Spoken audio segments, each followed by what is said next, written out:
এবার দাউদ আলাইহিস সালাতু ওয়াস সালাম গান শুরু করবেন। দাউদের কণ্ঠ সবচেয়ে মধুময় কণ্ঠ, সুবহানাল্লাহ পড়বেন না আপনারা সবাই? উনি যখন নদীর কিনারায় দাঁড়িয়ে, সমুদ্রের কিনারায় দাঁড়িয়ে জাবুর তেলাওয়াত করতেন, সমুদ্রের মাছগুলো কিনারায় এসে তার তেলাওয়াত শুনতে শুরু করে দিতেন। সুবহানাল্লাহ পড়েন আপনারা?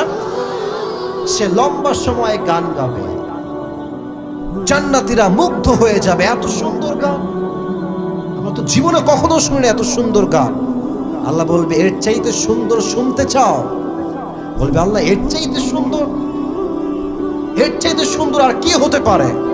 আল্লাহ বলবে ইয়া রাসূলুল্লাহ, ইয়া হাবিবাল্লাহ, এবার আপনি মেম্বারে আসেন। সুবহানাল্লাহ, নাই আপনাদের? এবার নবীজি আসবেন। নবীজি এসে সমস্ত জান্নাতি মানুষদেরকে শোনাতে শুরু করবেন মধুর সুর। মানুষগুলো অবাক হয়ে যাবে, এত সুন্দর সুর, এত সুন্দর